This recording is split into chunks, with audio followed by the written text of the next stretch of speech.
page 119, as you pointed out, of the textbook for victims of white supremacy, the 4 basic show-offisms by, among the victims of racism who are non-white people.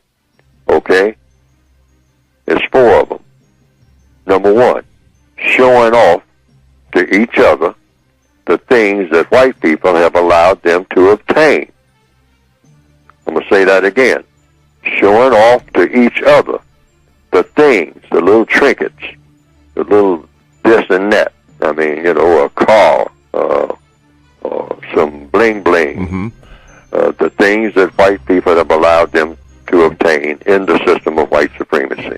Number 1 was showing off the things that white people, when I say white people, I mean white people who are racist and white people who are not racist.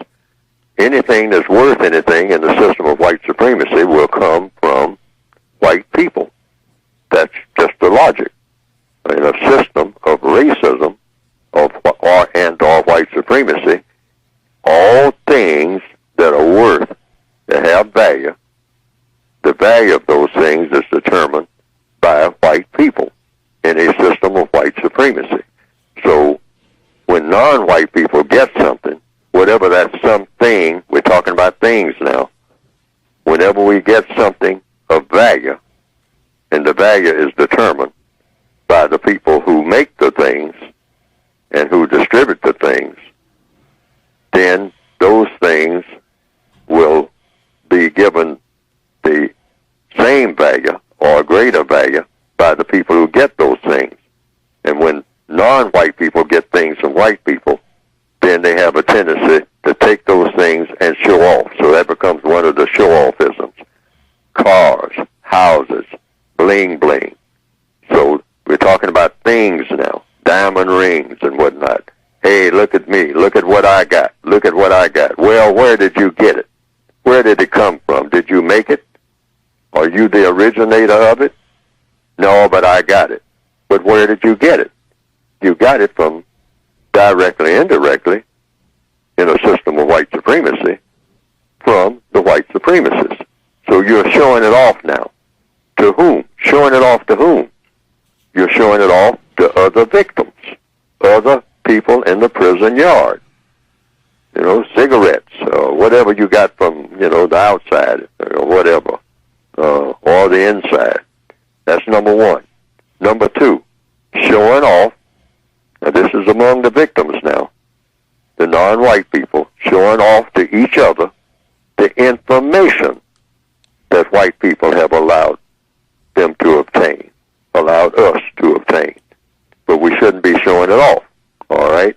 But we do this. We brag about, what we have gotten in the form of information from the white supremacists, yes, what they have allowed us to have. Sometimes we say that we went to this school or went to that school, and okay, so who set up that school? Who allowed you to have that school? Who allowed you to learn whatever you learned? Your ABCs and all like that. Well, I know more than you. I'm the big Negro on the plantation, and I read a few books more than you have read. So I'm going to show off my knowledge, my information to the other black people, to the other non-white people. But where did I get the information? Information has a source. Well, I got it from the masters, the people who are the information sources. I'm a prisoner of war. So information that comes to me because the prison masters allow me to have it. So I'm going to strut around in the prison yard and show off how smart I am. I'm smarter than the other prisoners who are non-white people. All right, number 3, showing off to each other the ability to belittle each other. In other words, just strutting around saying about the information, going back to number 2. You're belittling other people, saying, you don't know nothing. Sitting in the barber shop, you don't know nothing. You don't know what I know. I've been around, I've been all over the world. You just been here in this little section of town. So I know more than you do about this, that, and the other. So you're belittling others. And sometimes we'll call the person a name and call them ignorant and all like that, because you don't know as much as I do. But a question is raised, this information that you are now using to belittle other people. And then we have all kinds of name calling, belittling, particularly in the northwestern hemisphere. Black people got more names for each other that are derogatory than any other group of people on the planet. And the most outstanding one, as we well know, is MF. Every other black person is an MF, male or female. Everybody, except him or her who's doing the talking. Mm-hmm. But everything else, everybody and everything else is that. So that comes under belittlement, putting everybody else down in order to make yourself look good. Look good to whom? To yourself, because nobody else really cares. The white supremacists certainly don't care, all right, because they know exactly who you are and what you are. Mm-hmm. You're a prisoner of war of them. They know that, all right. So number 4 is showing off to each other the ability to make sexual impressions on each other.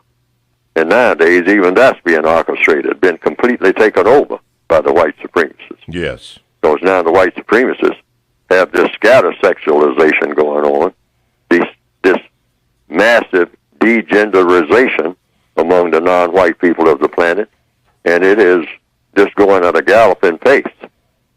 And so black people now are strutting around saying, well, we are very sexual people, we non-white people, but the white supremacists will determine what our sexuality, what form it will take, and reward us or punish us depending on what we, which way we go with it. So, but always we're trying to make sexual impressions on each other, not on them. Make sexual impressions on each other. Black males traditionally, have always strutted around being what you might call the gem dandy. Okay. Among what? Non-white females. Mm. Sometimes knocking them around. That's a sexual impression. Woman, you do what I tell you to do. I'm in charge. And this is not something that should be done. All of these show-offisms should be done away with. Stop showing off. You're not in position to show off. We're too far behind to brag about anything. No black person.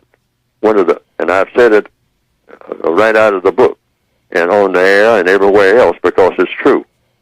There's no black person on this planet who is qualified to brag about anything. Why?